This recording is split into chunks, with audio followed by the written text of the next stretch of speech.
25 août 1944. Paris, 15h47. Les cloches de Notre-Dame rompent un silence de 4 ans. Le son déferle sur la Seine, résonnant dans les rues étroites où les pavés retiennent encore la chaleur du soleil d'été. Place de la Concorde, un drapeau tricolore, caché des années durant dans une cave sous la rue de Rivoli, se déploie dans un ciel immaculé par la fumée des combats. Des enfants qui n'ont jamais connu la liberté grimpent aux lampadaires pour saluer le passage des chars Sherman. Des vieillards se tiennent sur le pas de leur porte, en pleurs, leurs visages marqués de rides trop profondes pour leur âge. L'air sent la poudre et les roses, la libération et le souvenir. Pour la première fois depuis juin 1940, Paris respire en ville libre. Mais ce moment, immortalisé par 1000 photographies, gravées dans 1000 mémoires, représente bien plus que la libération d'une seule ville. Il marque le tournant psychologique de la guerre en Europe de l'Ouest, l'instant où le mythe de l'invincibilité allemande s'est brisé comme du verre sous les chenilles des blindés alliés. La libération de Paris a changé le cours de la guerre en Europe, non par nécessité stratégique. Les stratèges militaires avaient plaidé pour contourner la ville entièrement, mais par le pouvoir incommensurable du symbole. Paris n'était pas seulement une capitale, c'était la civilisation elle-même, la ville lumière, le cœur battant de la culture européenne. Sa chute en 1940 avait signifié le triomphe de la barbarie sur les Lumières. Sa libération 4 ans plus tard annonçait le retour inéluctable de la liberté, non seulement pour la France, mais pour toute l'Europe asservie. L'événement transforma le paysage psychologique de la guerre aussi profondément que n'importe quelle victoire sur le champ de bataille. Il donna de l'espoir au mouvement de résistance, de la Norvège à la Grèce.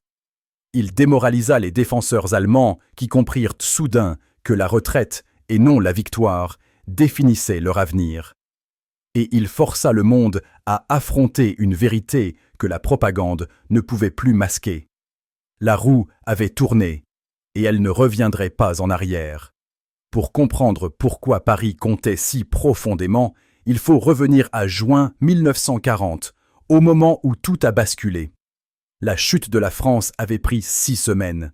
6 semaines pour anéantir ce que beaucoup considéraient comme la meilleure armée du monde.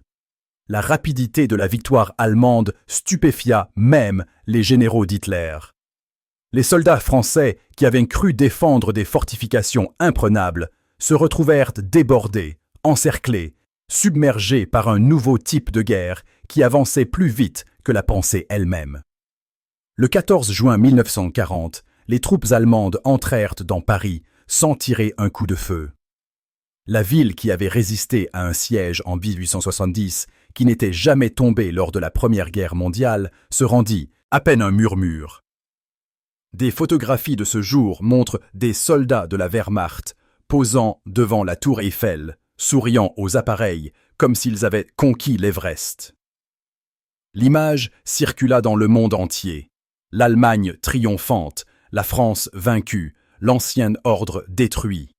Pendant 4 ans, Paris servit de vitrine à l'occupation allemande. La croix gammée flottait sur l'arc de triomphe. Des officiers allemands dînaient chez Maxims et assistaient à l'opéra. Des panneaux de rue apparurent en allemand, les horloges fonctionnaient à l'heure de Berlin et l'identité de la ville s'effritait lentement sous le poids de la domination étrangère. Pourtant, sous la surface de la collaboration et de la résignation, un autre Paris survécut, un Paris de radios cachées et de conversations chuchotées, de journaux clandestins et d'actes de défi silencieux. Ce Paris de l'ombre attendait, guettant le ciel à la recherche de bombardiers qui ne venaient jamais libérer, écoutant la BBC pour des nouvelles d'avancées alliées qui semblaient éternellement lointaines. En 1944, cette attente s'était étirée plus longtemps que quiconque n'aurait pu l'imaginer en 1940. Beaucoup avaient commencé à se demander si la libération viendrait un jour, ou si Paris resterait allemande jusqu'à ce qu'un armistice inimaginable la rende aux mains françaises comme une marchandise abîmée un trophée échangé entre puissances épuisées. L'invasion alliée de la Normandie, le 6 juin 1944, changea tout. Pourtant, même après le jour J, Paris restait en dehors des cartes stratégiques. Le général Dwight Eisenhower, commandant suprême des forces alliées, considérait la ville comme un cauchemar logistique. Ses forces avaient besoin d'essence, de munitions, de nourriture, des approvisionnements mesurés en milliers de tonnes par jour. Libérer Paris signifiait nourrir 2 millions de civils dont les estomacs rongeaient en le vide depuis des années. Cela signifiait détourner de précieux camions de carburant des divisions de combat vers des missions humanitaires. La logique militaire dictait de contourner Paris, de la laisser se faner sur pied pendant que les armées alliées poussaient vers l'Allemagne. Laisser la ville se libérer elle-même après le retrait des forces allemandes, ou s'en occuper plus tard, une fois le cœur industriel du Reich aux mains des Alliés. Tel était le plan, froid et rationnel, qui régissait la stratégie alliée de juillet à août. Mais Paris n'attendrait pas. Le 19 août 1944, des policiers français, qui avaient servi l'occupation pendant 4 ans, retournèrent soudain leurs armes contre les soldats allemands. L'insurrection se propagea comme une traînée de poudre dans les quartiers ouvriers. Des communistes, qui avaient combattu dans l'ombre, surgirent au grand jour, fusils en main. Des barricades apparurent sur le boulevard Saint-Michel, construites à partir de pavés et de véhicules renversés. À la préfecture de police, des drapeaux tricolores remplacèrent les croix gammées. La bataille pour Paris avait commencé non pas sur ordre allié, mais par l'initiative française, spontanée et chaotique, mue par 4 années de rage accumulée. Le soulèvement créa une crise. Si les Allemands l'écrasaient, si des unités SS massacraient les résistants dans les rues, la libération de Paris, quand elle viendrait, arriverait trop tard pour importer. La ville serait brisée, son esprit détruit, sa valeur en tant que symbole souillée par le sang et la défaite. Le général Charles de Gaulle comprit ce que les commandants anglo-américains ne saisissaient pas. Paris valait n'importe quel prix. Pour de Gaulle, la libération de Paris représentait la résurrection de la France elle-même.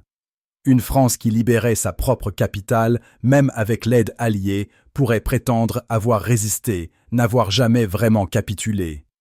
Une telle France pourrait siéger à la table de la victoire en tant que puissance égale, et non comme un dépendant secouru. De Gaulle fit pression sans relâche sur Eisenhower. Il argumenta, il cajola, il menaça d'envoyer les forces françaises à Paris sans l'approbation alliée. Sa détermination créa un espace pour que d'autres agissent. Le général Jacques Leclerc, commandant la 2e division blindée française, commença à avancer vers Paris le 22 août sans ordres explicites, pariant que l'autorisation arriverait avant qu'il ne soit traduit en cour martiale. Les commandants américains, reconnaissant l'inévitable, assignèrent la 4e division d'infanterie pour soutenir l'avance française. La course à Paris avait commencé. Les défenseurs allemands à l'intérieur de la ville faisaient face à une situation impossible. Le général-lieutenant Dietrich von Coltitz, commandant du Gros Paris, détenait des ordres d'Hitler lui-même. Si Paris ne pouvait être tenue, elle devait être détruite. Chaque pont sur la Seine devait être démoli. Les monuments historiques devaient être dynamités. La ville devait devenir un désert, aussi inutilisable pour les Alliés qu'elle serait inhabitable pour les Parisiens. Von Coltitz, soldat professionnel, qui avait été témoin de la destruction de Rotterdam et de Sébastopol, savait comment exécuter de tels ordres. Des explosifs gisaient sous les ponts, les ingénieurs attendaient le signal, et l'histoire retenait son souffle. Pourtant, von Coltitz hésita. Était-ce le doute? L'humanité? Le calcul que détruire Paris n'accomplirait rien d'autre qu'ajouter son nom au registre des vandales de l'histoire? Nul ne sait avec certitude. Ce qui est documenté, c'est qu'il rencontra secrètement le consul de Suède Raoul Nordling, qui plaida pour la préservation de la ville.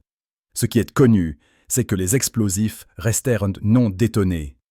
Ce qui est certain, c'est que lorsque les forces françaises et américaines entrèrent dans Paris le 25 août, elles trouvèrent les ponts intacts et les monuments debout. Les soldats allemands qui avaient occupé Paris pendant 4 ans s'attendaient à un baroud d'honneur, à un Götterdämmerung dans la ville lumière. On leur avait dit que Paris était une forteresse, que ses rues seraient rougies par le sang allié. Au lieu de cela, ils se retrouvèrent isolés, encerclés, coupés de tout renfort ou échappatoire. Certains combattirent désespérément près de la place de la République, tirant depuis les fenêtres des étages supérieurs sur les chars qui passaient. D'autres se rendirent tranquillement, les mains levées, leur visage montrant le soulagement que leur guerre se soit terminée sans qu'ils aient à devenir des martyrs pour une cause à laquelle ils ne croyaient plus. De nombreuses troupes allemandes étaient arrivées à Paris en 1940 en conquérant des hommes de 20 ans qui croyaient bâtir un nouvel ordre européen. Ils repartirent, ceux qui survécurent, comme quelque chose de tout à fait différent. Des prisonniers, certes, mais aussi les témoins de la faillite de leur propre idéologie. Ils avaient tenu Paris pendant 4 ans et l'avaient perdu en 4 jours. L'expérience révéla une vérité que la propagande ne pouvait cacher, que l'occupation ne crée que de la haine, que les peuples conquis n'oublient jamais, que la tyrannie contient en elle-même les germes de sa propre destruction. La libération effective se déroula avec moins de violence que quiconque ne l'avait imaginé. Les chars du général Leclerc défilèrent sur l'avenue d'Orléans l'après-midi du 24 août, avançant lentement à travers des foules qui surgissaient de nulle part. Le soir, les soldats français avaient atteint l'hôtel de ville. À minuit, von Coltitz négociait les termes de la reddition. Le lendemain, le 25 août, De Gaulle lui-même entra dans la ville, descendant les Champs-Élysées dans une procession qui attira des centaines de milliers de personnes. Des photographes capturèrent le moment. De Gaulle, grand et impérieux, arpentant les rues libérées, tandis que la foule rugissait son approbation. Derrière lui marchaient les soldats des forces françaises libres, des hommes qui avaient refusé la défaite en 1940, qui avaient combattu en Afrique et en Italie, et qui revenaient maintenant dans leur capitale en libérateurs. Les soldats américains, apportant leur soutien sans dominer la scène, laissèrent aux Français leur moment de triomphe. Cette mise en scène, cette chorégraphie minutieuse qui plaçait les forces françaises au premier plan, servait un but au-delà de la vanité. Elle permit à la France de retrouver sa dignité, de laver l'affront de 1940, de se tenir devant le monde en tant que vainqueur plutôt que victime. L'impact symbolique de la libération de Paris se répercuta à travers l'Europe occupée en quelques heures.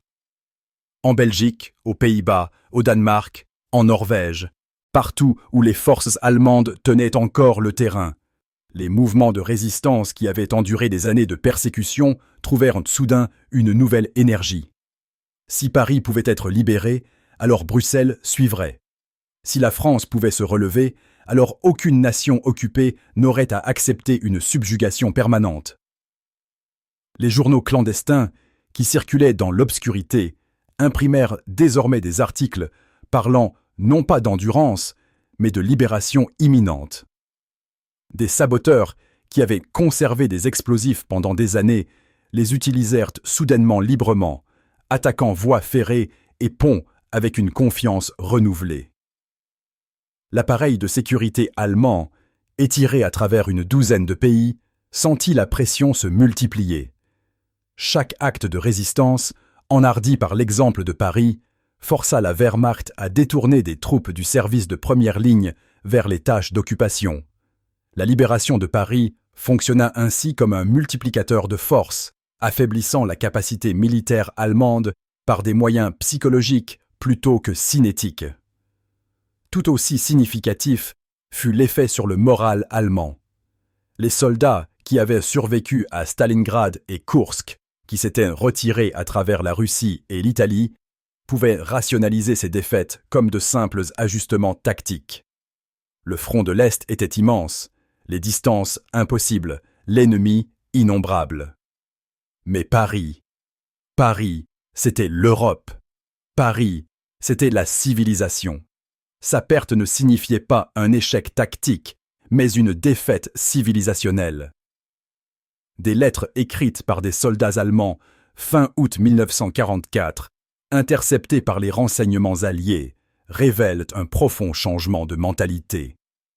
Un caporal de la Wehrmacht, stationné en Hollande, écrivit à sa mère « Ils disent que Paris est tombé. Si c'est vrai, alors pourquoi nous battons-nous? Que nous reste-t-il à défendre ?» Le journal d'un officier SS, capturé près d'Arnhem, contenait cette entrée datée du 26 août. « La nouvelle de Paris change tout. Nous n'avançons plus vers la victoire. Nous ne faisons que repousser la défaite. » Ce n'étaient pas les mots d'hommes qui croyaient au triomphe. C'étaient les aveux de soldats qui voyaient clairement l'avenir et comprenaient leur place en lui, celle des vaincus, non des vainqueurs. La libération transforma également la perception de la trajectoire de la guerre par les nations neutres et alliées. Depuis le jour J, les analystes militaires avaient prudemment prédit une victoire alliée éventuelle, mais toujours avec des réserves. Si les lignes de ravitaillement tenaient, si la Wehrmacht ne contre-attaquait pas avec succès, si la volonté politique restait ferme. La libération de Paris supprima ces réserves. Elle démontra que l'Allemagne ne possédait plus la force de conserver même ses plus précieuses conquêtes territoriales. Des nations, neutres comme la Suède et la Suisse, qui avaient maintenu une ambiguïté calculée quant à l'issue probable de la guerre, commencèrent à se positionner pour une Europe post-nazie. Les banques suisses, qui avaient accepté l'or allemand, devinrent soudain plus coopératives avec les enquêteurs financiers alliés. Les usines suédoises, qui avaient vendu des roulements à billes à la Wehrmacht, découvrirent un nouvel enthousiasme pour les contrats alliés. La libération de Paris clarifia l'avenir pour ceux qui avaient préféré jouer la prudence. Elle annonça que le Reich était en train de mourir et que les plus avisés devaient se positionner en conséquence. Pour les Français eux-mêmes, la libération apporta une cascade d'émotions trop complexes pour une simple catégorisation. La joie, certainement, l'euphorie pure et simple de la liberté retrouvée, mais aussi la honte, la reconnaissance amère du nombre de ceux qui avaient collaboré, de ceux qui avaient été perdus, et de la profondeur de l'humiliation de la nation. Et sous la joie et la honte se cachait quelque chose de plus difficile à nommer, une détermination à reconstruire non seulement des bâtiments, mais l'identité nationale elle-même. La France, qui était tombée en 1940, ne pouvait pas simplement reprendre là où elle s'était arrêtée. Trop de choses avaient changé, trop de choses avaient été révélées sur les fractures et les échecs de la société française. La libération de Paris marqua ainsi non pas une fin, mais un commencement, le début d'un douloureux processus de reconstruction nationale qui allait prendre des décennies. Le général de Gaulle le comprenait mieux que quiconque. Sa marche sur les Champs-Élysées servit à de multiples fins au-delà de la simple célébration. Elle établit son autorité sur la résistance communiste qui aurait pu autrement revendiquer le pouvoir par la force des armes. Elle présenta la libération française comme un accomplissement français, minimisant la réalité de la domination militaire anglo-américaine. Et elle offrit un récit de résistance continue, un mythe selon lequel la France n'avait jamais vraiment capitulé, que les forces françaises libres représentaient la continuation légitime de la République. Ce récit, bien qu'historiquement problématique, servit une fonction psychologique nécessaire. Il donna à la France un passé utilisable, une histoire qu'elle pouvait se raconter sur ce qu'elle avait été pendant les années sombres. Sans une telle histoire, la cohésion nationale aurait pu s'effondrer en récriminations et règlements de compte. La libération de Paris fournit la scène sur laquelle ce récit pouvait être joué, témoigné et accepté. La signification militaire de la libération de Paris, bien que secondaire par rapport à son impact symbolique, a tout de même eu une importance considérable. La ville servait de nœud ferroviaire majeur. Sa capture perturba la logistique allemande dans tout le nord de la France. Les unités de la Wehrmacht à l'est de Paris se retrouvèrent coupées de leur base de ravitaillement, contraintes d'abandonner leur équipement lourd et de battre en retraite à pied. Les passages de la Seine que von Coltitz n'avait pas détruits devinrent précieux pour les opérations alliées, permettant aux forces d'avancer vers l'Allemagne sans les retards qu'auraient occasionnés des ponts détruits. La rapidité de la libération de Paris, accomplie avec des dégâts minimes aux infrastructures, accéléra ainsi l'ensemble de l'avance alliée. Les historiens militaires estiment qu'elle a raccourci la guerre en Europe de plusieurs semaines, peut-être des mois. Ces semaines se sont traduites par des milliers de vies sauvées, tant militaires que civiles. Pourtant, le véritable pouvoir de la libération de Paris ne résidait pas dans les jonctions ferroviaires ou les passages de rivières, mais dans ce que représentait un morceau de pain. Lorsque les soldats américains distribuèrent des rations aux civils parisiens fin août, ils offrirent plus que de la nourriture. Ils offrirent la preuve d'un autre type de civilisation, une civilisation qui produisait une telle abondance qu'elle pouvait nourrir non seulement ses propres troupes, mais aussi les populations libérées. Les civils français, qui avaient enduré 4 ans de café de substitution et de pain à la sciure de bois, goûtèrent soudain de la farine blanche, du vrai chocolat, de la viande en conserve d'une qualité qu'ils avaient oubliée. Ce contraste entre la pénurie nazie et l'abondance américaine devint un symbole aussi puissant qu'un drapeau ou un hymne. Une Parisienne, interrogée des décennies plus tard, se souvenait de sa première barre de chocolat américaine avec la révérence que d'autres réservent aux expériences religieuses. Ce n'était pas seulement de la douceur, dit-elle. C'était l'espoir rendu comestible.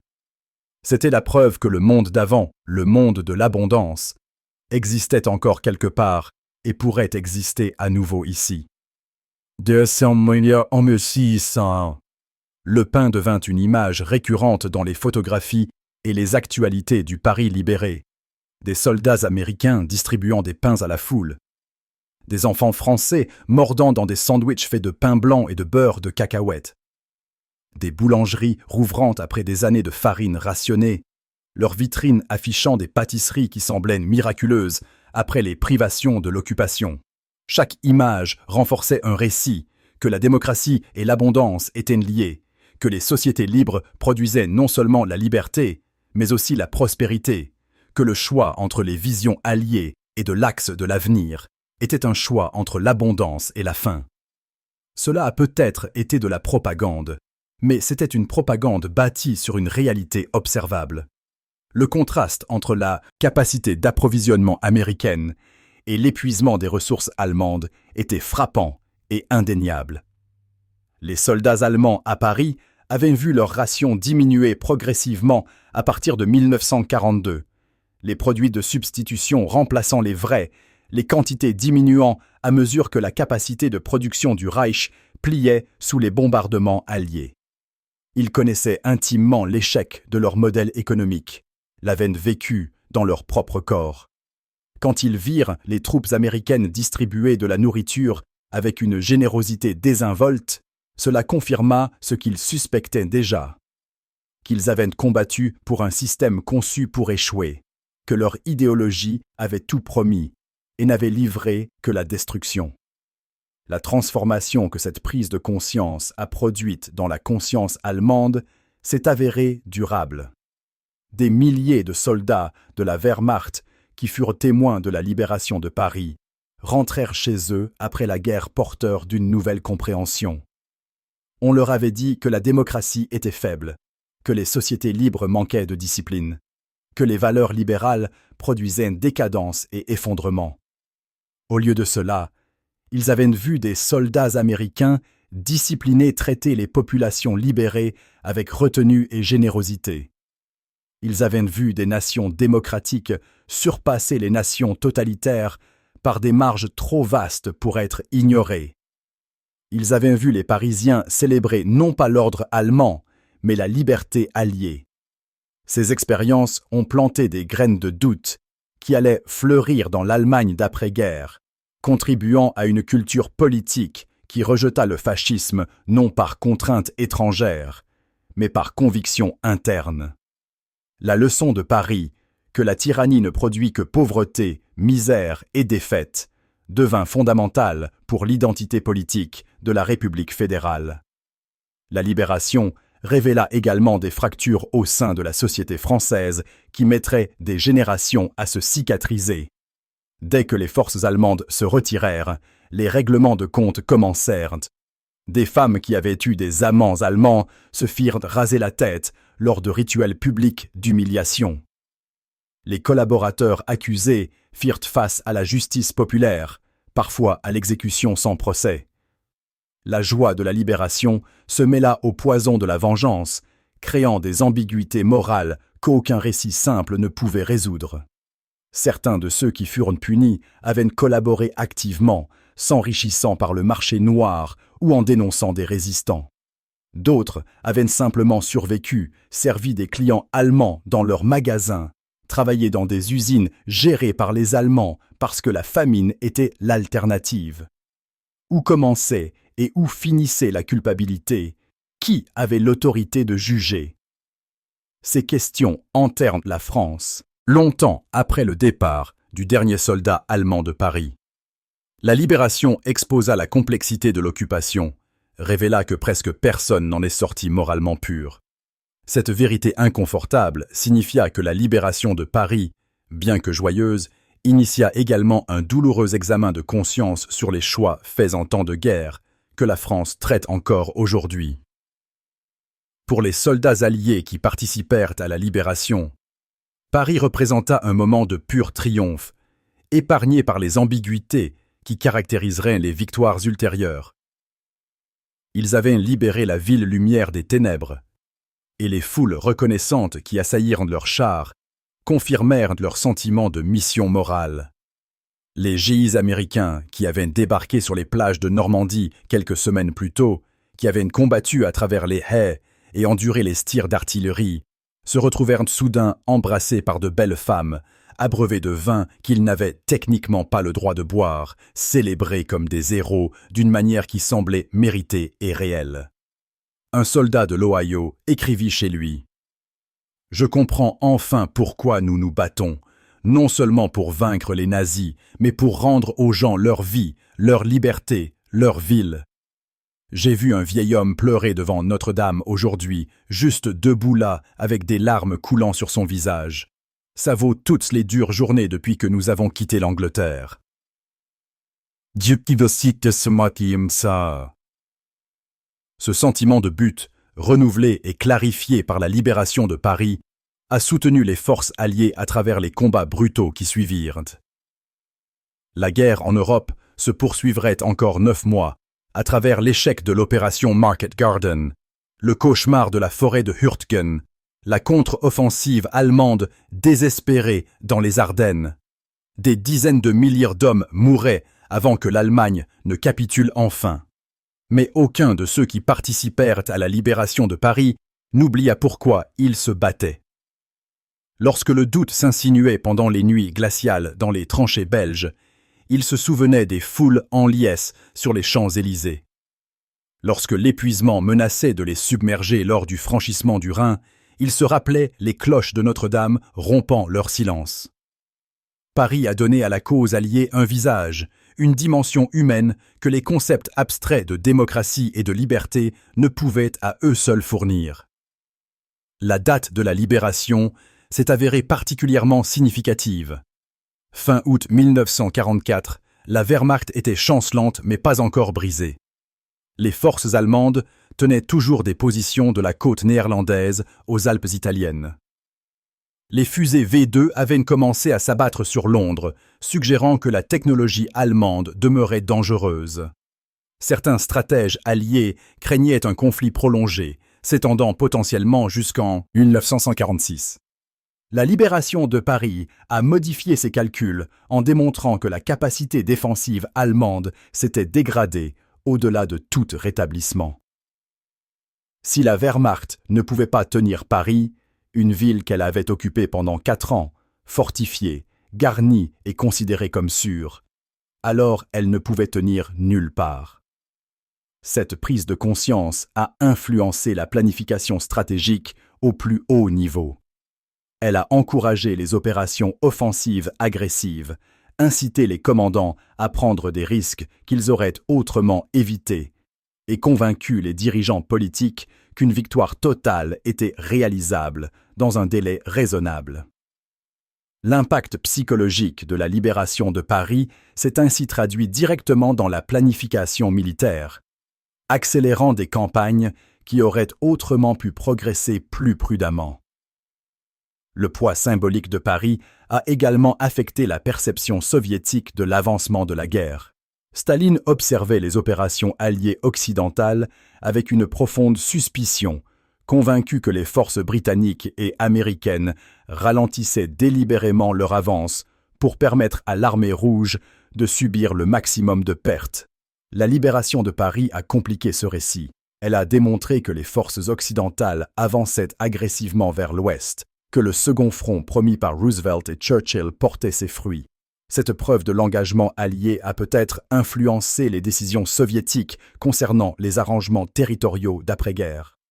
Certains historiens affirment que la volonté de Staline d'accepter certains compromis concernant la Pologne et les Balkans provenait en partie de la reconnaissance que la performance militaire des alliés occidentaux conférait à Roosevelt et Churchill un véritable pouvoir de négociation. Que cette interprétation soit correcte ou non, la libération de Paris a certainement démontré aux Soviétiques que leurs alliés occidentaux possédaient à la fois la capacité et la volonté de se battre jusqu'à Berlin. L'impact culturel de la libération de Paris s'est étendu bien au-delà des sphères militaires ou politiques. Artistes, écrivains et intellectuels qui avaient passé 4 ans en exil ou dans la résistance intérieure ont soudainement vu leur voix amplifiée. Ernest Hemingway, qui est entré dans Paris avec les forces françaises et a participé à la libération de l'hôtel Ritz, a écrit des dépêches qui ont capturé la température émotionnelle de la ville avec une clarté inégalée. Pablo Picasso, resté à Paris pendant toute l'occupation, est sorti de son atelier pour découvrir son art subversif soudainement célébré plutôt que condamné. Simone de Beauvoir et Jean-Paul Sartre, dont la philosophie existentialiste s'était développée en partie en réponse aux absurdités de l'occupation, s'adressaient désormais à des publics avides de nouveaux cadres pour comprendre leurs expériences. La libération de Paris a ainsi libéré non seulement des personnes, mais aussi des idées, permettant aux courants intellectuels supprimés sous l'occupation nazie de circuler à nouveau librement. Cet épanouissement culturel a profondément influencé la pensée européenne d'après-guerre, rétablissant Paris comme la capitale intellectuelle du continent. La libération a également marqué un tournant dans la manière dont le monde a compris la vraie nature du nazisme. Pendant l'occupation, des rumeurs avaient circulé au sujet de camps à l'Est, de massacres de masse, d'atrocités au-delà de l'imagination. Mais les rumeurs sont facilement écartées comme de la propagande, comme des exagérations d'ennemis désespérés. La libération de Paris a fourni quelque chose de plus concret. Des documents laissés par les Allemands en fuite, des témoignages de résistants ayant assisté à des déportations, des preuves qui ne pouvaient être ignorées. Si l'horreur totale de l'Holocauste ne devait apparaître clairement qu'après l'entrée des forces alliées dans les camps, des mois plus tard, la libération de Paris a initié le processus de révélation. Elle a établi que les crimes du Reich s'étendaient au-delà de la guerre conventionnelle pour inclure le meurtre systématique, que l'idéologie nazie produisait non seulement une agression militaire, mais un génocide industriel. Cette compréhension a commencé à se concrétiser fin 1944, transformant la dimension morale de la guerre et garantissant que la défaite de l'Allemagne serait absolue, inconditionnelle, exigeant l'élimination complète du régime plutôt qu'un règlement négocié. Alors que l'automne arrivait et que l'euphorie de la libération s'estompait devant le travail ardu de la reconstruction, Paris faisait face à des défis de taille. 4 années d'occupation avaient dévasté l'économie. La nourriture restait rare, le charbon pour le chauffage encore plus. L'hiver 1944-45 allait éprouver la résilience des Parisiens aussi sévèrement que l'occupation l'avait fait. Pourtant, la transformation psychologique produite par la libération a soutenu la population à travers ses difficultés. Ils n'étaient plus les sujets d'une puissance étrangère, attendant impuissants que des armées lointaines décident de leur sort. Ils étaient à nouveau des citoyens, maîtres de leur propre ville, acteurs de leur propre destin. Ce passage de la passivité à l'action s'est avéré aussi important que toute l'aide matérielle fournie par les Alliés. Il a permis aux Parisiens de supporter une privation continue, non pas avec la résignation de l'occupé, mais avec la détermination du peuple libre. La libération de Paris a démontré une vérité que les idéologies totalitaires peinent toujours à comprendre. Que les symboles comptent, que la culture compte, que les êtres humains ont besoin de plus que de la subsistance matérielle pour s'épanouir. Hitler avait calculé que contrôler Paris signifiait contrôler la France, que l'occupation militaire produirait une soumission politique. Il avait raison pour le premier point, mais s'est lourdement trompé sur le second. 4 années d'occupation n'avaient pas brisé la résistance française, mais l'avaient forgée, n'avaient pas réconcilié la France avec la domination allemande, mais avaient appris à toute une génération à la haïr. Lorsque la libération est arrivée, cette résistance accumulée a explosé dans les rues, faisant de Paris un participant actif à sa propre libération plutôt qu'un prix passif à revendiquer.